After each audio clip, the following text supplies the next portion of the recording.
trust is a valuable commodity and one every high-performing organization strives for in spades. However, trust is also very nuanced. There are many different types and levels of trust, each requiring different tactics to achieve. It is critical for both individuals and organizations to understand what the research does and does not say about trust, and marry those insights with battle-tested practices.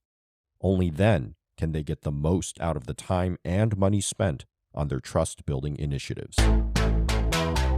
This is the TTL Podcast. We want to teach you tactics to better understand and lead your technical organization.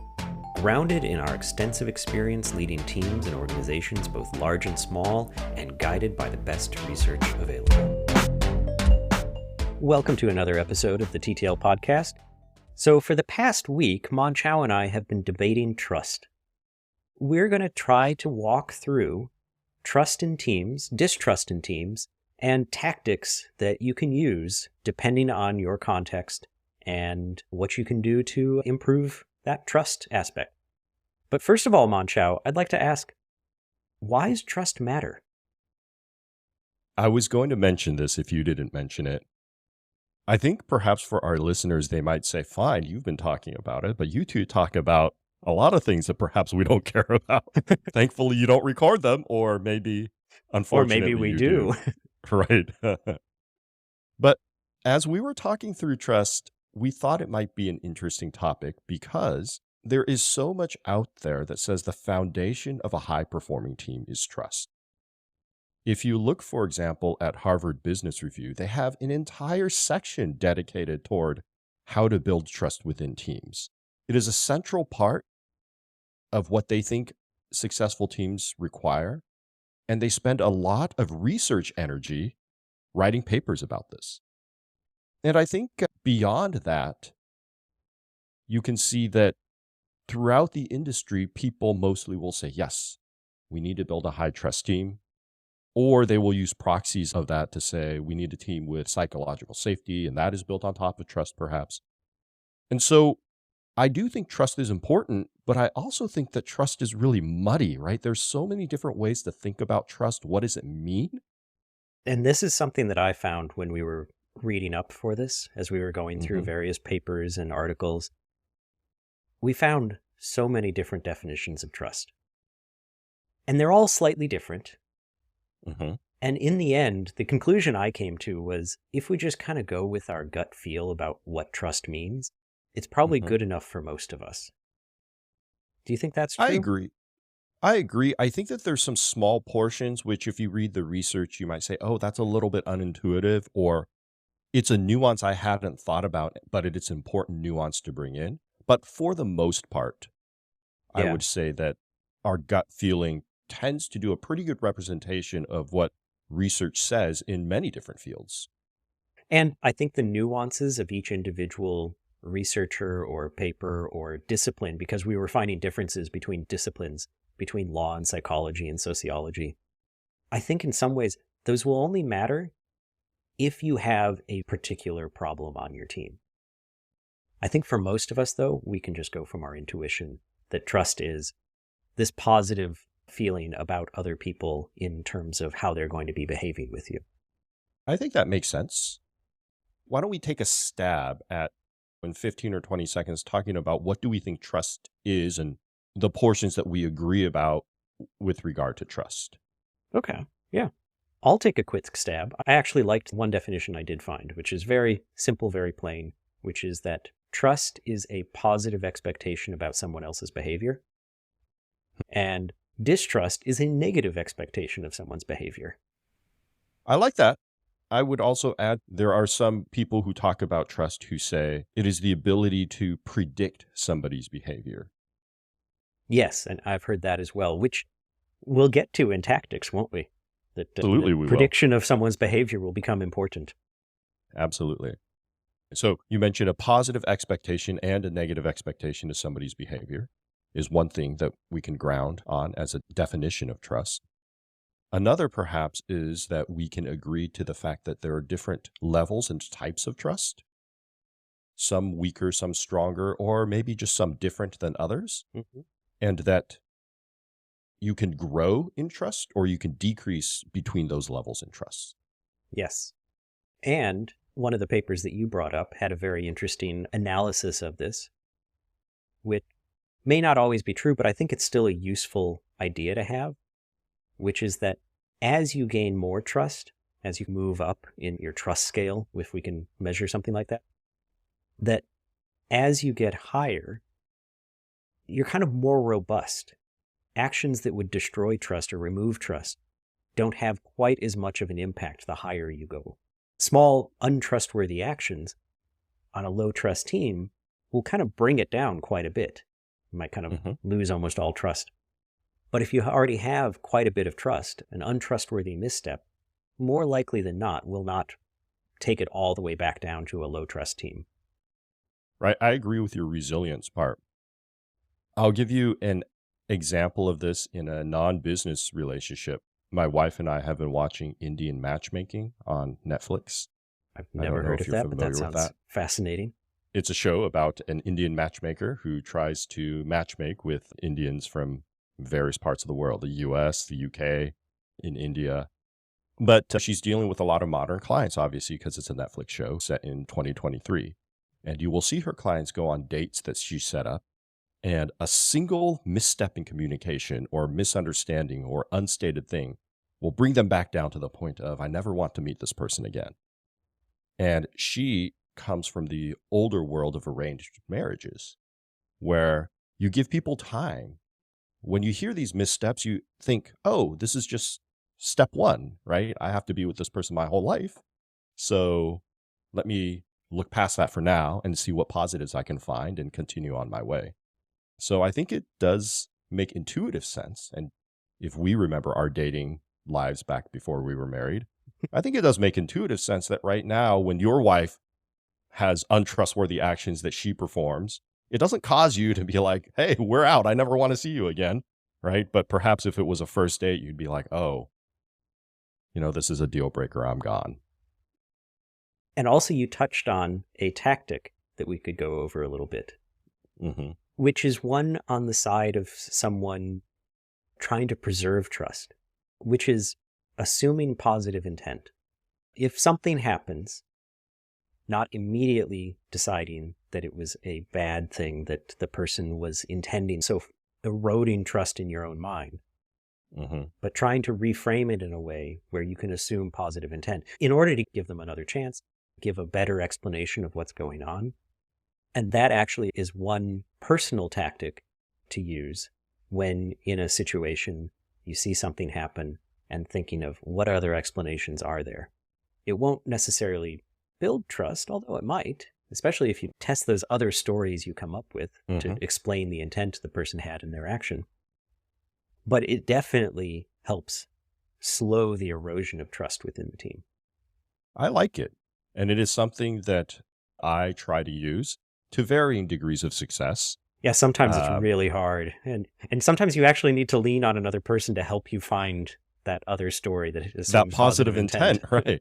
I really dislike this person. It's been 5 interactions, so help me see what you see in this person, right?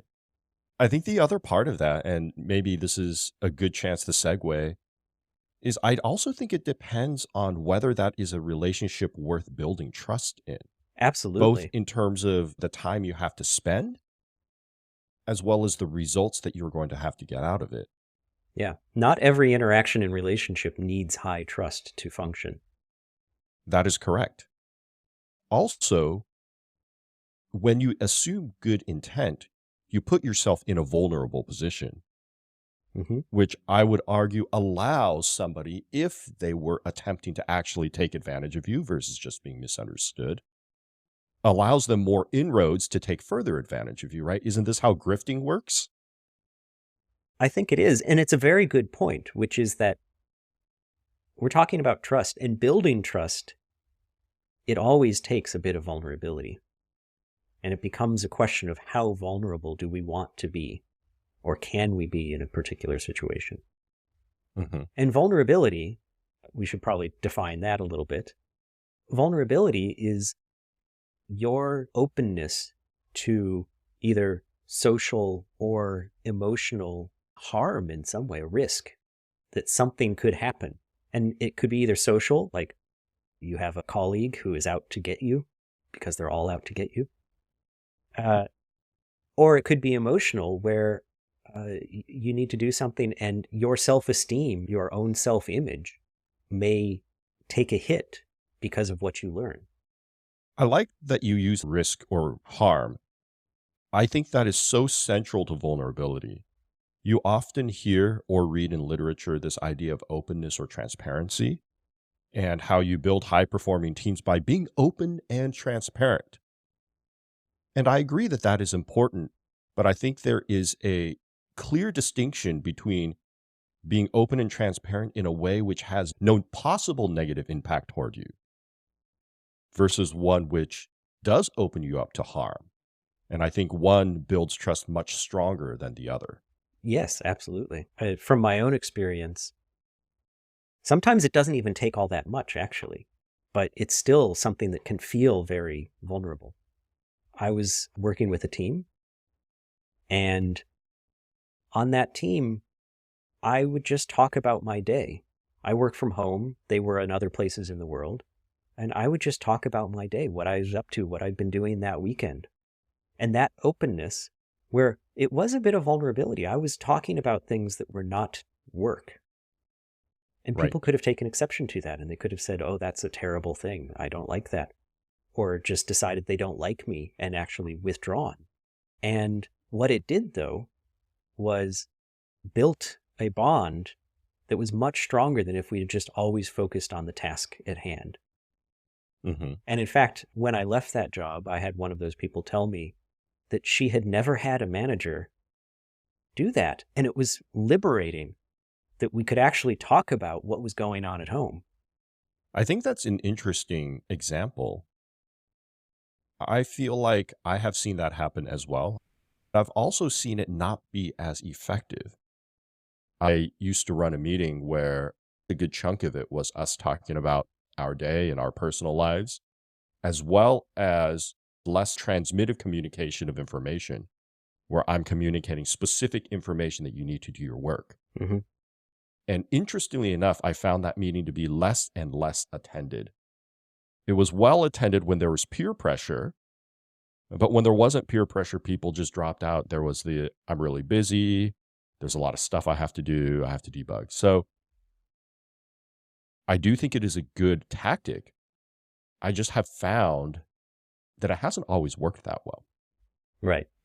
What do you see as the differences between when it seemed to work to help build that engagement and that trust and when it didn't?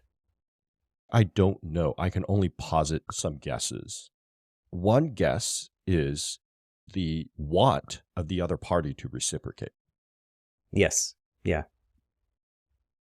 And I think we can start to talk about, how do you build trust for people that don't want to reciprocate trust or may not think it is important?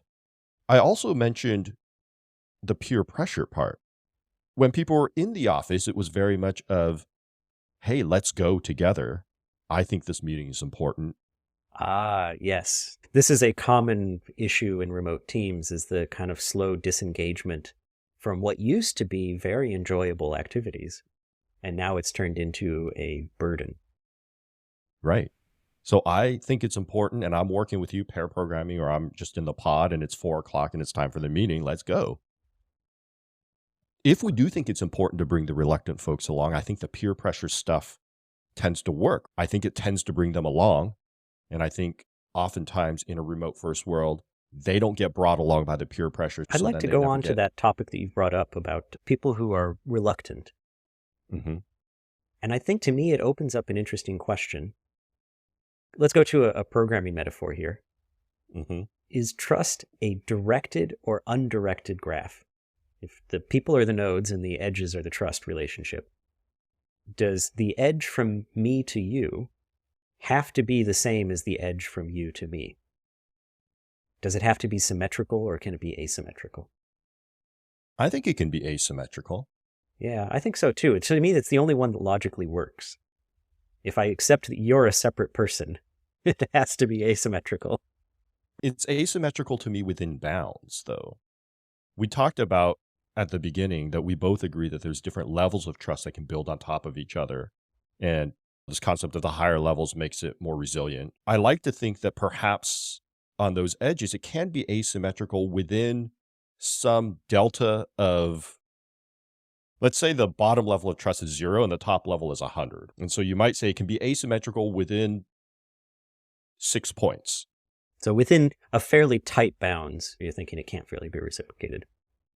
I don't know if I would say tight even, but some bounds. Okay. I would agree. I'm not sure how tight they need to be, but it also Right. brings up a really interesting thing in one of the other papers, which is that trust and distrust are separate things. And I thought this was a really useful concept. So the idea is that rather than trust and distrust being two opposite ends of a single continuous spectrum, trust and distrust are separate concepts that we hold in our head, which works because I can trust and distrust you at the same time. That's right. I can trust you on certain things and distrust you on others, and that kind of blends together into the overall picture I'll have with you. And what it means is that you can have different amounts of trust and distrust going on at the same time. And in fact, you could even say that a group that is entirely high trust could be not functioning well. You get into groupthink, possibly, because they're not distrustful enough of the other one's thinking to question it.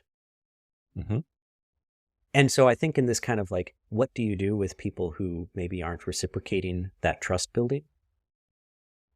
My answer would be, for the most part, let them be. Partly because I don't want to pull them into something that's going to be harmful for them. And partly because what may appear to me as distrust can also be very beneficial to the group.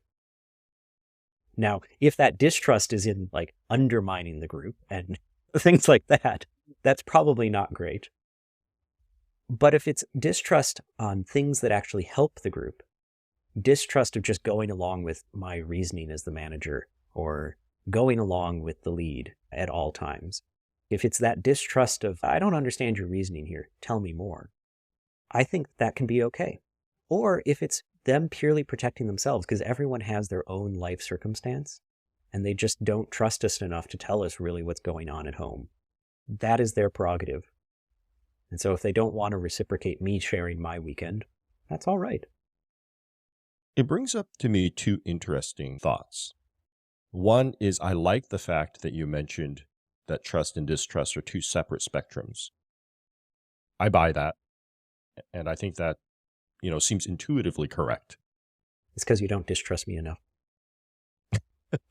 Or the papers, right? Like I read these expert papers. I'm like, oh man, they're experts in their field. So I tend to agree with you where for a person who has distrust, I'm not sure that it's important to change that distrust level unless it's affecting the group.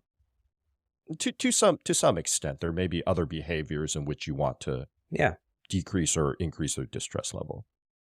I do think, however, that for a person who's not interested in raising the trust level, that is problematic for a long-running group which intends to be high performance.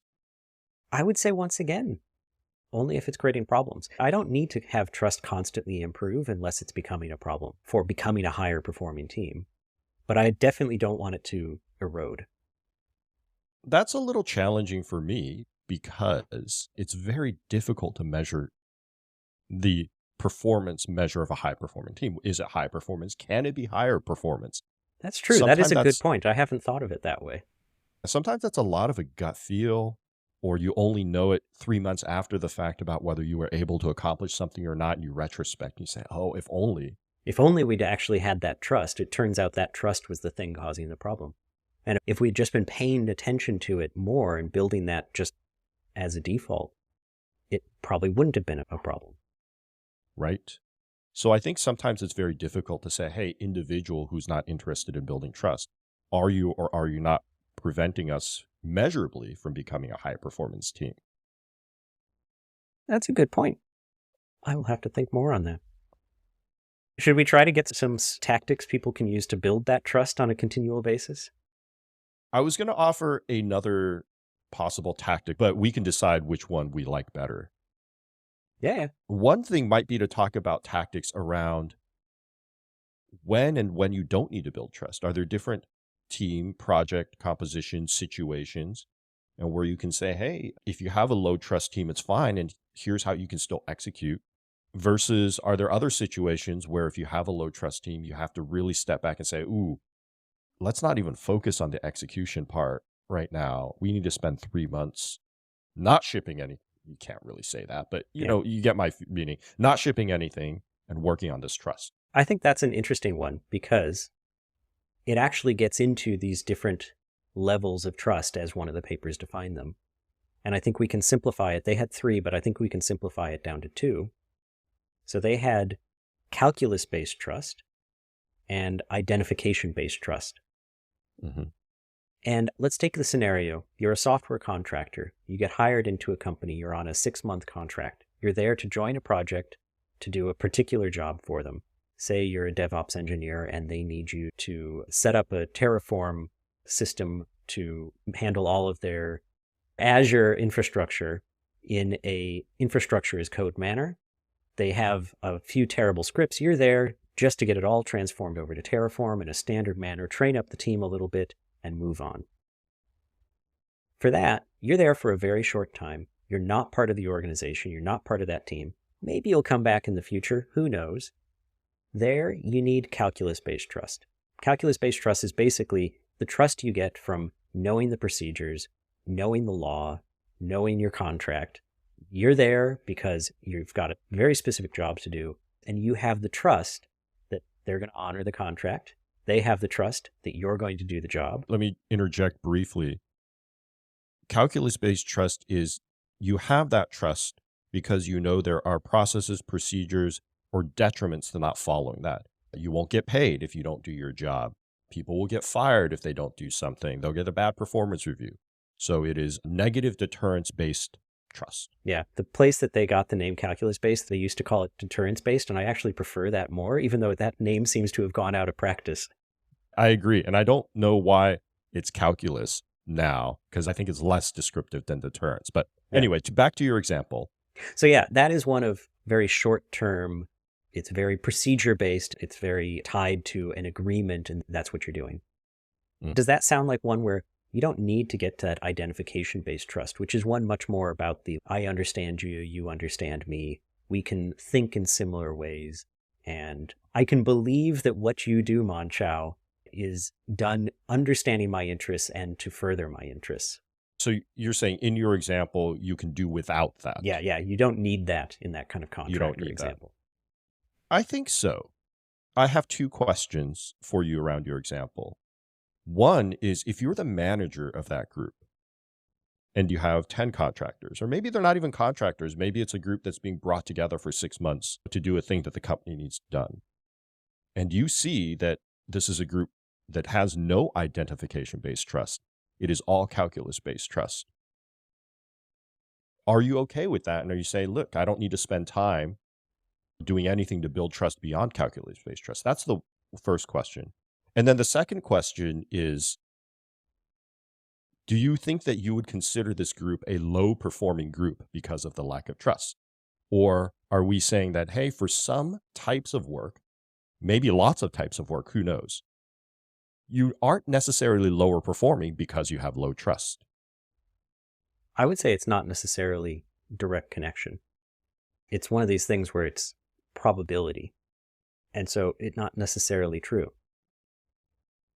To your question about bringing together a group for a short period to do something, do they only need calculus? I would say I'd prefer higher, but I'd get by with what I've got. Right. Now, the reason I say I'd prefer higher is because I think we've talked and debated about this. Often me saying, I don't think I'm changing my mind. You've got me to change my mind. I'd prefer higher because it does make so many things much easier. It makes the team much more willing to communicate and cooperate, to change roles, to allow something to happen that maybe they don't agree with, even though others think it's the right thing to do. So it allows a lot of those activities to occur much more easily. But this is the thing of going back to our boundaries discussion. To me, it matters a little bit what are the boundaries involved. So like the contractor, I view it as the contractor is there very specifically just to do a job. There's actually a boundary in many ways. Mm-hmm.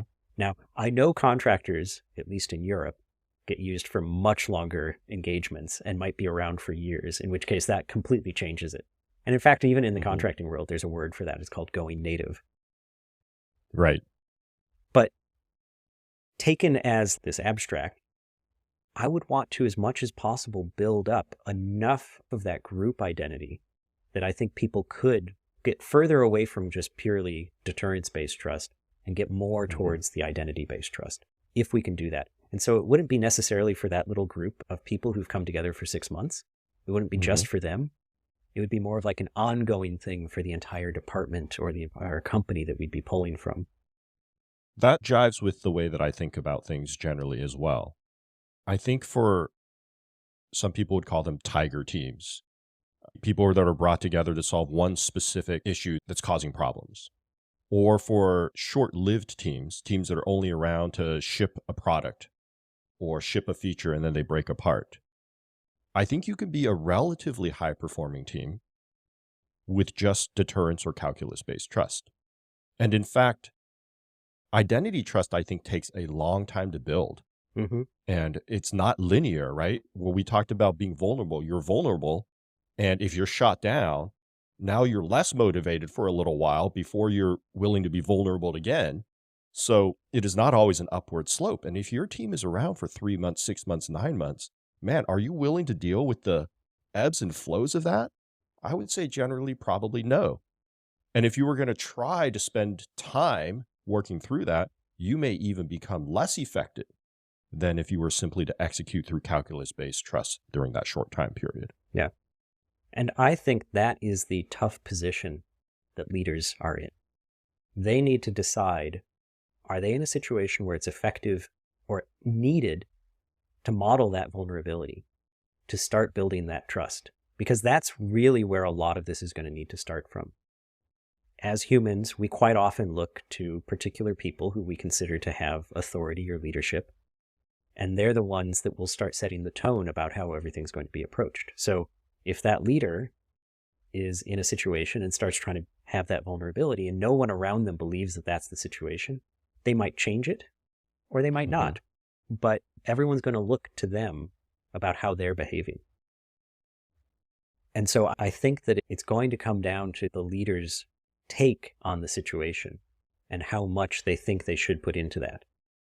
That's right. That's right. I feel like we need a list of tactics that that leader in that position could use if they so wanted to start building trust. What do you think?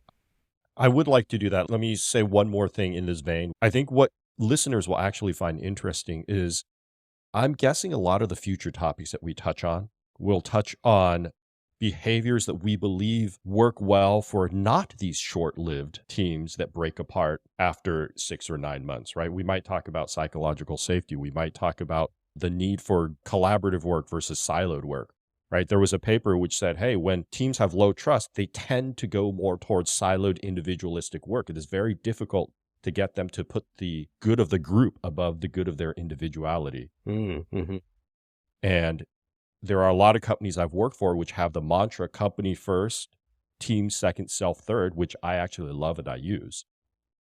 I think, though, you have to realize that if you're in a situation or if you're structuring your orgs in such a way that you're breaking your teams apart every 6 to 9 months, it's very, very difficult, if not impossible, to ask your folks to also have that mantra of company first, team second, self third.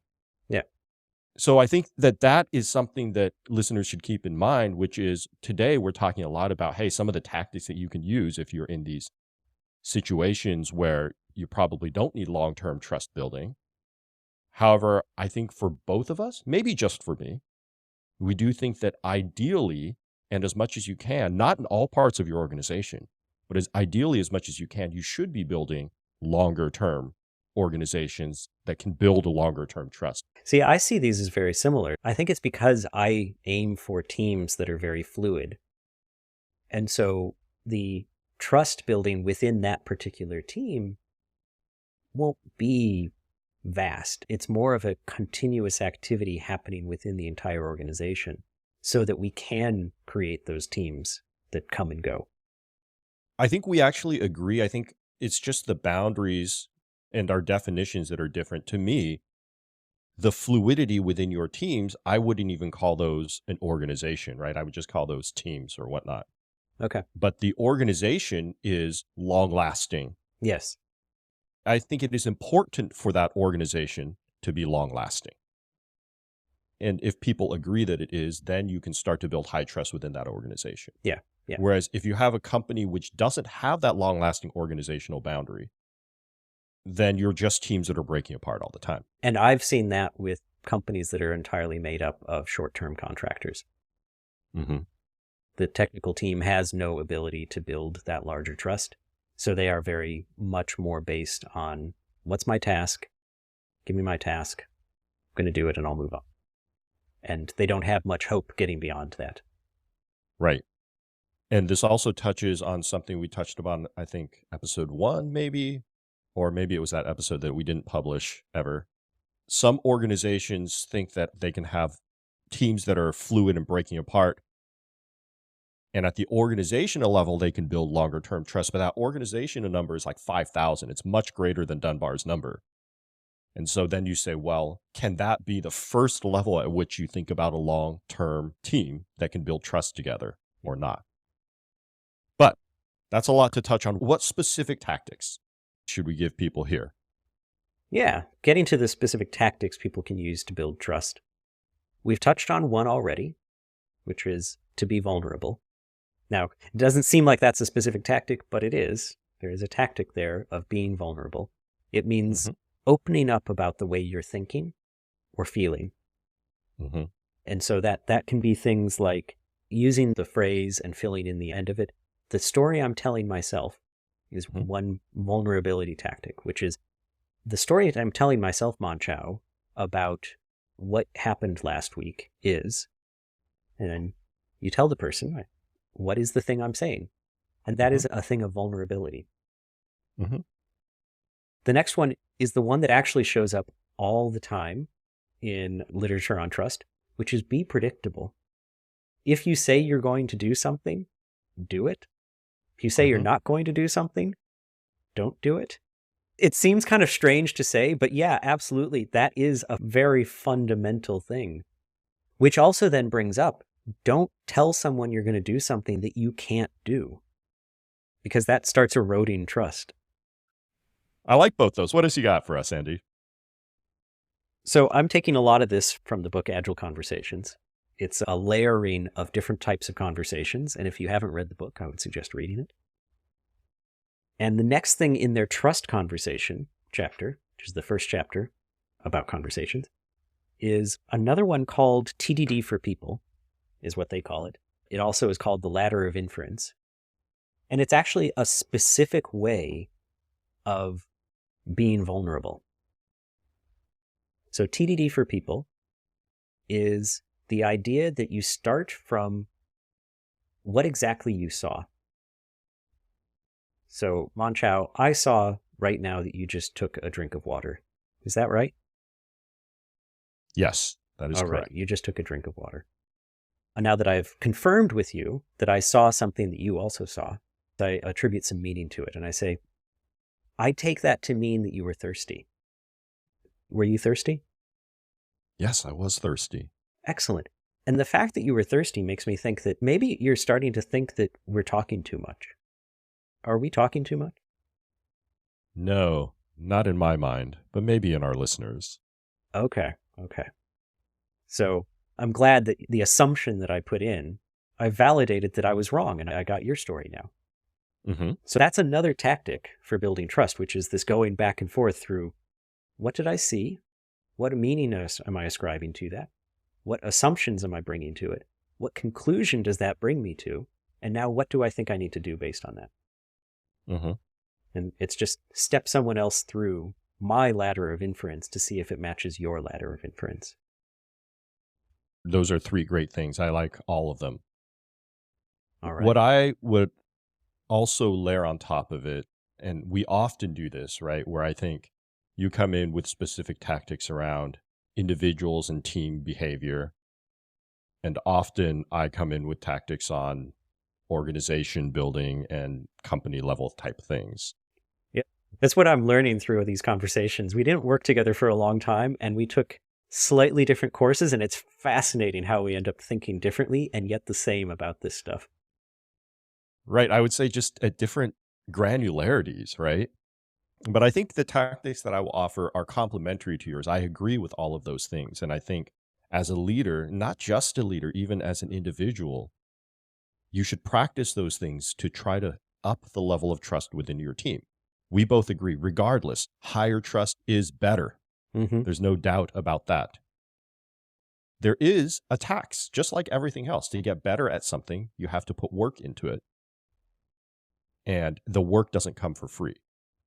So what I will offer is a little bit of a summary of what we talked about earlier, which is you should consider within your organization whether you are in a situation where you need to build higher trust and how much of it that you need to build. It's not linear. It's not either or. Yes, I need to build higher trust, or no, I don't, right? You offered some of those tactics that you can use. The question is, how often do you use those tactics? When do you use those tactics? Is it for every individual that you use those tactics?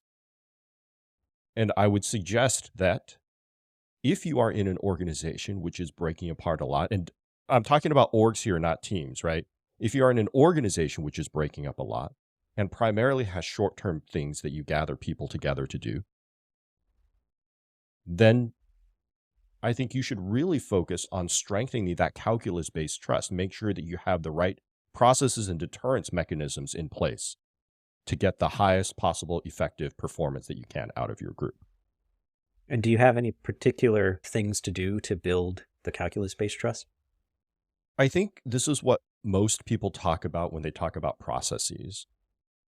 I don't know how much you've been interviewing these days, but sometimes I will get into interview loops either as the interviewer or the interviewee, where you start to hear about people building processes as a method of deterrence, right? So, hey, we have to have this code review, and the code has to be reviewed by at least 2 people, and it cannot be pushed out until it's signed off. Or every Monday we come together to do bug bash, and the P0s get bumped up, and we take a look at all the P0s and we see how many of them have been around for more than a week. Right? So I think a lot of this calculus-based trust ends up being around this deterrence stuff. Because remember, the whole idea is that we have low trust. So the only way I can trust you is if you don't fix that P0 bug, there's a negative impact. And I need to know, 1, what that negative impact is going to be, and 2, that it's actually going to be performed in order for me to trust that you will bear the brunt of that if you don't do your work. Right. And so I think laying it out clearly in these processes. And here's where I think written communication works really, really well, right? Because it's something that you can always point to. You can point to in a retrospective. You can point to in anything to say, like, this is what we're supposed to do, and it didn't get done. So something like, do you know team charters? Yes, I do. Yeah, so that would be one form of building that calculus-based trust, is have that team charter. This is what we're here for. This is how we're going to do it. This is how we're going to communicate, and a few other aspects of how the team will operate. Right. Now, I want to state that, at least in my opinion, and probably Andy's too, but I don't want to speak for him, you should always find some grouping where within that grouping, it's a longer lasting grouping where you're building higher level trust, and you can spend more and more time applying those tactics that Andy talked about, as well as others that, to go back to an earlier episode, show that you're more in a learning mindset versus an execution mindset, right? All of those things provide tax. You're not typing code when you're doing those things. So one could argue that you're not having the output as traditionally measured. Now, we know the output's not just typing code, but there is a tax to those things. So I think we both believe that you should have a larger organization that allows you to do those things more fully and in an increasing manner. But I think my tactic is within that org and in those specific cases, you can be very highly effective without having to increase trust, even with a low trust team. Yep. And I would add on to that the warning, which is to be situationally aware. Don't just assume, oh, this is a short-lived team, I don't need to worry about these things. But pay attention to how people are interacting. And if it's becoming a problem, either it could be a problem because of the outcomes that the team is able to perform, or it could be a problem because of people's happiness, like that they're butting heads. Sure, they're getting the output, or the outcomes that you want, but they're butting heads and no one's happy. Even though they're short-lived, that's just not nice on a human level. And I would That's right. say you might want to intervene to start having some of these difficult conversations, starting with trust, to understand what's happening. And you don't need to do it in a big group. It can be a one-on-one thing. It could be a small pair if there's like something going on. But having like that ladder of inference, using that to understand where those issues are coming from, not only helps resolve the issue, but builds trust in the process. And I think that's one of the things is when you are resolving issues, use the trust techniques because it will not only resolve the issue, but it will build the trust. I agree with that. That makes a lot of sense. All right. All right. So I think we have some more individualistic and on the ground tactics. We have some org building stuff tactics. Hopefully, we've at least opened the door to answering some of the questions and challenges y'all are having around trust. Obviously, there's a lot more to discuss around the concept of trust, so maybe we'll have another episode on it at some point in time. Maybe not. I don't trust you enough to talk about this again. Right, at least not right now. Well, thank you for listening to us ramble on for 45 minutes or so as we talked about trust and gave you some really good examples of things that you can do, tactics you can employ, from team charters and writing things down that are the agreements within your team to the ladder of inference, the TDD for people, and being vulnerable using the story I'm telling myself. But we want to hear your ideas as well. What tactics do you use to build trust on your teams? And when do you decide to employ those tactics? When do you not? We'd love to hear from you. And if you have any other ideas for topics Mon-Chaio and I should talk about, just let us know. We're interested in hearing from you. Absolutely. All right. See you later, Mon-Chaio. Take it easy, Andy. Until next time.